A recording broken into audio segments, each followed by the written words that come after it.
It's all too familiar. After a mass shooting, the hunt for excuses begins. In the case of Matthew Crooks, the man who shot Trump, his classmates are stepping forward with claims of bullying. Even the bully himself has spoken up. In this video, we'll delve into the story behind Trump's shooter and uncover what may have led him to make such a horrible decision, bullied for the way he looks. Thomas Matthew Crooks was born and raised in the small suburb of Bethel Park, Pennsylvania. This quiet community, located about 70 kilometers from Butler, Pennsylvania, is where Matthew spent most of his formative years. Bethel Park, with its tree-lined streets and close-knit neighborhoods, seemed like the perfect place for a young boy to grow up. But as we will see, appearances can be deceiving. Matthew attended Bethel Park High School, where he quickly distinguished himself as a bright and dedicated student. His academic prowess was evident early on, particularly in the fields of maths and science. In 2022, Matthew graduated with a $500 prize for his excellence in these subjects, a testament to his hard work and intellectual capabilities. Despite his academic success, Matthew's high school experience was not without its challenges. Initial reports painted a picture of a troubled young man. According to these early accounts, Crooks was relentlessly bullied by his peers. Former classmates described him as a loner who struggled to fit in. They claimed he was often the target of cruel jokes and physical harassment. He would sit alone at lunch. He was just an outcast, and you know how kids are nowadays, so they're gonna see someone like that and they're gonna target him because they think it's funny or whatever. So it's the best way I can describe it. This account was echoed by others who recalled Crooks as a socially awkward individual who failed to find his place among his peers. The narrative that emerged was one of a young man driven to the edge by constant bullying and rejection. A video that surfaced online appeared to support these claims, showing Crooks being harassed by other students. The footage quickly went viral, reinforcing the image of Crooks as a victim of relentless bullying. Media outlets ran with this narrative, portraying Crooks as a tragic figure whose violent outburst was a result of years of torment. The story seemed clear-cut, a bullied student who finally snapped in a moment of rage and despair. In a dramatic twist, Bethel Park High School has released a statement that contradicts the widely accepted narrative about Thomas Matthew Crooks. The school's revelations have sent shockwaves through the community and beyond, challenging everything we thought we knew about Crooks. The school's statement, released to the New York Post, claims that there is no record of Crooks ever trying out for the rifle team. The coach does not recall meeting him, and while it's possible Crooks may have attended a practice informally, there is no documentation to support this. The school's statement goes further, dismissing the claims that Crooks was bullied. According to their records, Crooks excelled academically, regularly attended school, and had no disciplinary incidents related to bullying or threats. The district maintains detailed records, including academic performance, attendance, disciplinary history, and health records for students. The school also addressed the rumors that Crooks had threatened violence against the school. They clarified that in 2019, there was an incident involving threats made by a different student against specific school administrators. This incident was thoroughly investigated, and the student involved received appropriate discipline. The school emphasized that this had no connection whatsoever to Thomas Crooks. Matthew had a keen interest in hunting, a hobby that he likely inherited from his family. This interest extended to his membership at the Clairton Sportsman's Club, where he practiced shooting. The club, which boasts multiple gun ranges, including a high-power rifle facility, was a place where Matthew could indulge in his passion for firearms. His membership at the club lasted for at least a year, during which time he honed his skills. After graduating from high school, Matthew continued his education at the Community College of Allegheny, or CCAC. From 2021 to 2024, he pursued an associate degree in engineering science. His dedication to his studies paid off as he graduated with high honors. The college confirmed that his academic record was impeccable, with no disciplinary issues on file. Matthew's time at CCAC was marked by his continued academic excellence. He was well liked by his teachers and respected by his peers for his intelligence and dedication. Despite his quiet nature, those who knew him during this period remember him as a diligent student who was passionate about his studies. Following his graduation, Matthew was employed in a local nursing home kitchen. His colleagues described him as a quiet and hardworking individual who passed all background checks without raising any concerns. This job allowed him to contribute to his community while maintaining a low profile. State voter records show that Matthew was a registered Republican, a detail that adds another layer to his complex personality. Interestingly, he also made a $15 donation to the liberal campaign group Act Blue in 2021. This seemingly contradictory action has puzzled many, adding to the enigmatic nature of his character. On the day of the attack, Crooks carried no identification, and his body had to be identified via DNA and biometric confirmation. FBI Special Agent Kevin Rojek revealed that law enforcement found a suspicious device in Crooks' vehicle, which is currently being analyzed at the FBI crime lab. The motive behind Crooks' actions remains unclear, but his His attack fits the achingly familiar profile of an American mass shooter, a young white man, isolated from peers and armed with a high-powered rifle. As Crooks prepared for his deadly mission, Donald Trump was riding high on polls showing a strong chance of toppling President Joe Biden. Trump's campaign announced a rally at the Butler Farm Showgrounds, about 30 miles north of Pittsburgh. Pennsylvania, a key battleground state, was crucial for Trump's re-election bid. The rally was set to be a major event, with thousands of supporters gathering to hear Trump speak. As the rally drew closer, Crooks meticulously planned his attack. He armed himself with an AR-15 style rifle and positioned himself on a rooftop overlooking the rally. Despite the extensive security measures implemented by the Secret Service, Crooks managed to get within striking distance of the former president. The Secret Service, responsible for protecting Trump, had implemented a comprehensive security plan for the rally. This included metal detectors, a counter-sniper team, and a secure perimeter. However, questions remain about how Crooks was able to bypass these measures and get so close to Trump. Witnesses later reported seeing Crooks on a rooftop with a rifle, but their attempts to alert authorities were in vain. We noticed a guy crawling, bear crawling up the roof of the building beside us, 50 feet away from us.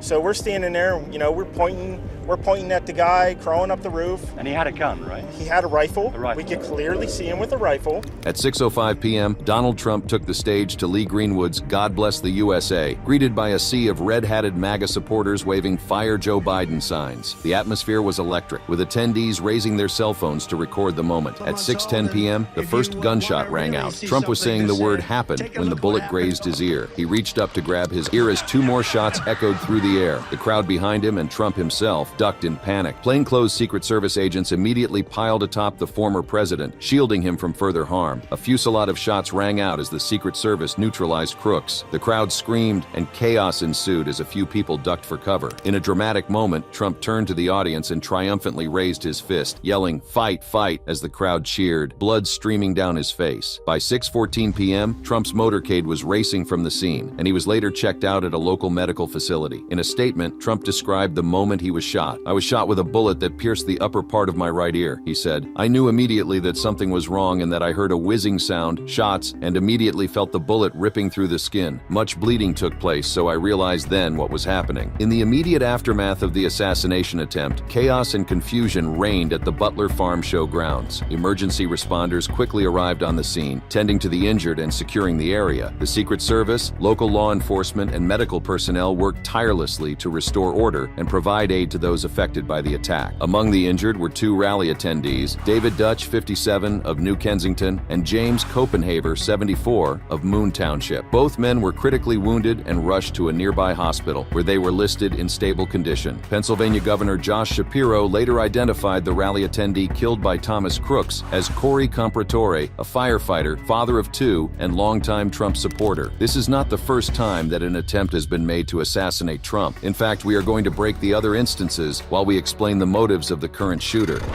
What are the motives?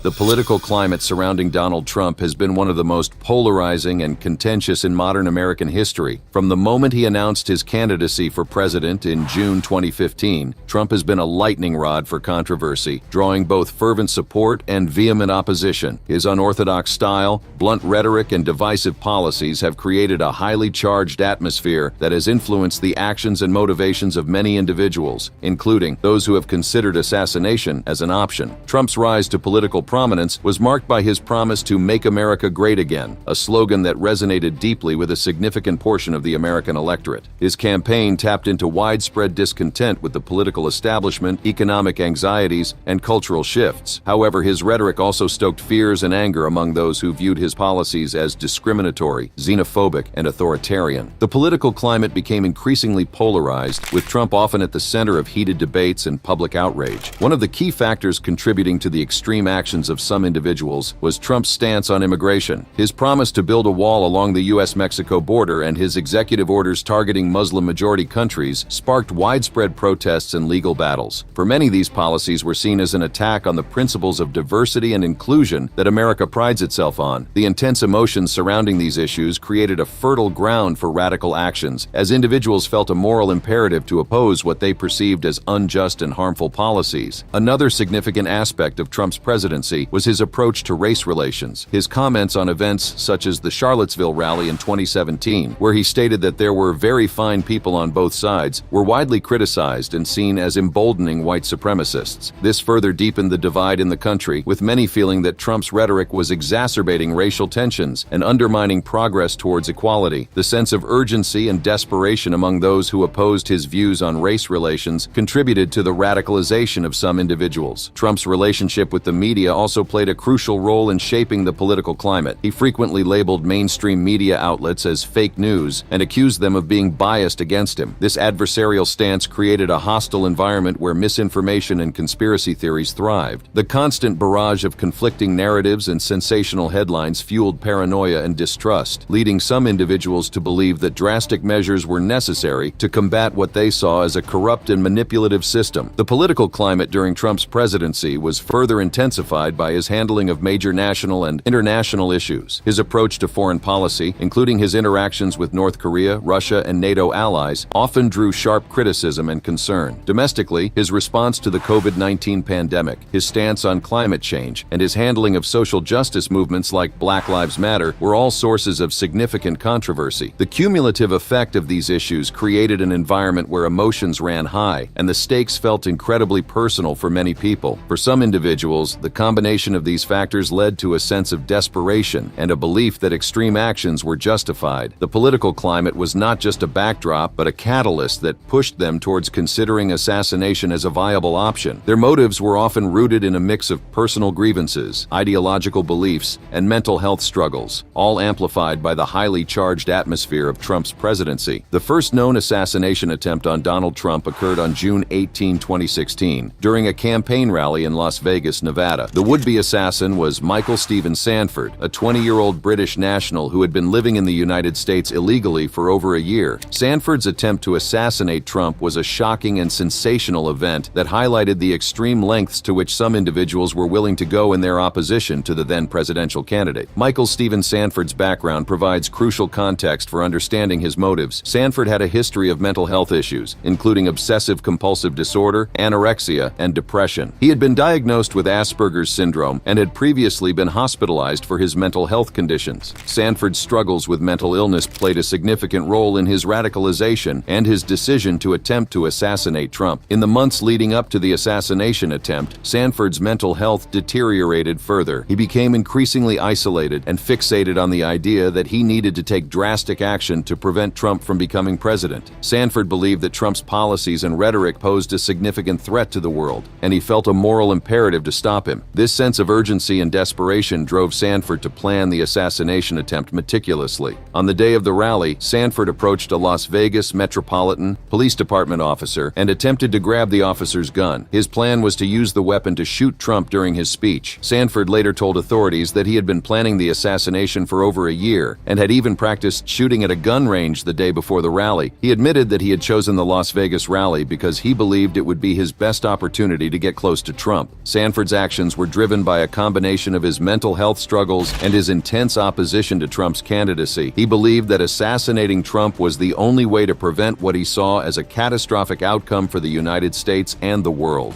Sanford's fixation on Trump and his willingness to resort to violence were indicative of the extreme polarization and emotional intensity that characterized the political climate at the time. The aftermath of the assassination attempt revealed further details about Sanford's state of mind and his motivations. During his interrogation, Sanford expressed regret for his actions but maintained that he believed he was doing the right thing. He told authorities that he had been inspired by the idea of becoming a hero and that he hoped his actions would spark a broader movement against Trump. Sanford's statements highlighted the dangerous intersection of personal grievances, mental health issues, and political extremism. Sanford was charged with disrupting an official function and being an illegal alien in possession of a firearm. He later pleaded guilty to the charges and was sentenced to 12 months and 1 day in prison, followed by deportation to the United Kingdom. Sanford's case garnered significant media attention and raised important questions about the role of mental health in radicalization and political violence. The second assassination attempt on Donald Trump that garnered significant attention occurred on September 6, 2017, in Mandan, North Dakota. The would-be assassin was Gregory Lee Lingang, a 42-year-old man with a troubled past marked by mental illness and substance abuse. Liangang's attempt to assassinate Trump was both audacious and alarming, shedding light on the extreme measures some individuals were willing to take in their opposition to the president. Gregory Lee Liangang's background is essential to understanding his motives. Liangang had a long history of mental health issues, including bipolar disorder and schizophrenia. He had been in and out of treatment facilities and had numerous run-ins with the law due to his erratic behavior and substance abuse problems. Liangang's mental health struggles played a significant role in his radicalization and his decision to attempt to assassinate Trump. On the day of the assassination attempt, Trump was visiting Mandan, North Dakota, to promote his tax reform plan. Liangang devised a plan to use a stolen forklift to flip Trump's limousine, known as the Beast, and then kill the president. Liangang believed that by assassinating Trump, he would be hailed as a hero and would prevent what he saw as a tyrannical leader from causing further harm to the country. Liangang's plan was both bold and reckless. He stole the forklift from a construction site and drove it towards the motorcade route where Trump's limousine was expected to pass. However, his plan was quickly thwarted by the Secret Service and local law enforcement, who apprehended him before he could carry out the attack. During his arrest, Liangang admitted to his plan and expressed his desire to kill Trump. During his court hearings, Liangang's mental health issues were brought to light, and he was found to be suffering from delusions and paranoia. He believed that he was on a mission to save the country from Trump and that his actions would inspire others to rise up against the president. Liangang's statements highlighted the dangerous intersection of mental illness and political extremism, where personal grievances and ideological beliefs can lead to radical and violent actions. Liangang was charged with attempting to damage government property and attempting to enter a restricted area while carrying a dangerous weapon. He later pleaded guilty to the charges and was sentenced to 20 years in federal prison. His case raised important questions about the role of mental health in radicalization and the potential for individuals with severe mental illnesses to be influenced by the highly charged political climate. The attempted assassination of Donald Trump by Gregory Lee Liangang serves as a stark reminder of the extreme actions that some individuals are willing to take when they feel their beliefs and values are under threat. Liangang's motives were rooted in a deep-seated belief that he needed to stop Trump from causing further harm to the country, driven by his mental health struggles and the polarized political environment. His story is a chilling example of how personal grievances and ideological beliefs can lead to radical and dangerous actions. But it is not just that. Some people believe that Matthew Crooks might be falling under the same bracket as many mass shooters who were themselves bullied and finally snapped. Other shooters who were bullied. A common thread that runs through many school shootings is the shooter experience of being bullied. Understanding the early lives and warning signs of these individuals is crucial in addressing the root causes of such violence. Eric Harris and Dylan Klebold, the masterminds behind the Columbine High School massacre in 1999, are perhaps the most infamous examples. Both Harris and Klebold were subjected to severe bullying throughout their school years. They were often called derogatory names, had objects thrown at them, and were physically assaulted. Harris, in particular, kept a journal where he detailed his feelings of anger and resentment towards those who bullied him. Klebold, on the other hand, was described as a sensitive and introverted individual who struggled to cope with the constant harassment. Their experiences of bullying contributed to their feelings of isolation and rage, which they later expressed through their violent actions. Seung-Hui Cho, the shooter responsible for the Virginia Tech massacre in 2007, also had a history of being bullied. Cho was known to be a loner and was frequently mocked for his shyness, his accent, and his reluctance to speak. His classmates often ridiculed him, calling him names and excluding him from social activities. Cho's teachers and peers noticed his increasingly erratic behavior, but their concerns were often dismissed. His writings and videos, which were later discovered, revealed a deeply troubled individual who felt persecuted and isolated. These early warning signs were tragically overlooked, leading to one of the deadliest school shootings in history. Adam Lanza, the perpetrator of the Sandy Hook Elementary School shooting in 2012, also experienced bullying. Lanza was described as a socially awkward individual who struggled to fit in. He was often the target of ridicule and exclusion by his peers. Lanza's mother reported that he had been bullied during his time at school, which exacerbated his already fragile mental state. Despite numerous red flags, including his fascination with violence and his increasing isolation, Lanza's struggles were not adequately addressed, culminating in the horrific events at Sandy Hook. Nicholas Cruz, who carried out the shooting at Marjorie Stoneman Douglas High School in 2018, had a history of being bullied. Cruz was known to have developmental developmental issues and was often teased and ostracized by his classmates. He was frequently involved in fights and had a troubled family life, which further compounded his feelings of anger and isolation. Crooks's social media posts and behavior raised numerous red flags, but these warning signs were not effectively addressed, leading to the tragic events at Marjorie Stoneman Douglas High School. Elliot Rodger, son of a Hollywood filmmaker, Elliot Rodger grew up in a life of privilege and relative affluence. Despite this, his life was marked by profound loneliness and bullying. From an early age, Rodger was often teased and excluded by his peers. He struggled to make friends and was frequently the target of ridicule, particularly from other boys who perceived him as weak and different. As he entered adolescence, the bullying intensified. His peers mocked him for his social awkwardness and inability to connect with others. Girls he admired and longed to befriend either ignored or rejected him, exacerbating his feelings of isolation. These rejections deeply wounded him, fostering a growing resentment and sense of injustice. In a 141-page document he distributed in his final hours, Rodger explored his privileged upbringing, his deteriorating mental health, and his deep-rooted loathing of women, fueled by his intense frustration over his virginity. In this manifesto, he proclaimed, "I am the closest thing there is to a living God." On a video he posted to YouTube, Rodger sat in a BMW car his family had given him, lamenting his virginity at 22 and revealing he had never even kissed a girl. Rodger described himself as the ideal magnificent gentleman and could not understand why women would not want to have sex with him. His frustrations and rejections culminated in a sinister plan he dubbed the Day of Retribution to exact revenge on the society that had denied him sex and love. Rodger planned to target the Alpha Phi sorority, whose members he deemed the hottest at his college, the kind of girls I've always desired but was never able to have. During his rampage, he shot and killed Catherine Cooper, 22, and Veronica Weiss, 19, outside the Alpha Phi house. He also dabbed to death 3 young men, Chung Yuen Hong, 20, Wei-Han Wang, 20, and George Chun, 19. Driving around in his car, Rodger fired at random, injuring 14 people and fatally shooting Christopher Michaels Martinez, 20. In the final section of his manifesto, Rodger declared, "I am the true victim in all of this. I am the good guy." TJ Lane, the shooter at Chardon High School in 2012, was also a victim of bullying. Lane was described as a quiet and withdrawn student who was frequently bullied by his peers. He was often called derogatory names and was physically assaulted on several occasions. Lane's behavior became increasingly erratic, and he began to exhibit signs of severe emotional distress. Despite these warning signs, his struggles were not adequately addressed, resulting in the tragic events at Chardon High School. Charles Andrew Williams, who carried out the shooting at Santana High School in 2001, was relentlessly bullied by his classmates. Williams was often called names, pushed around, and excluded from social activities. His behavior became increasingly erratic, and he began to exhibit signs of severe emotional distress. Despite numerous red flags, his struggles were not adequately addressed, leading to the tragic events at Santana High School. That brings us to the end of this video. For more interesting videos like this, click on the cards on your screen.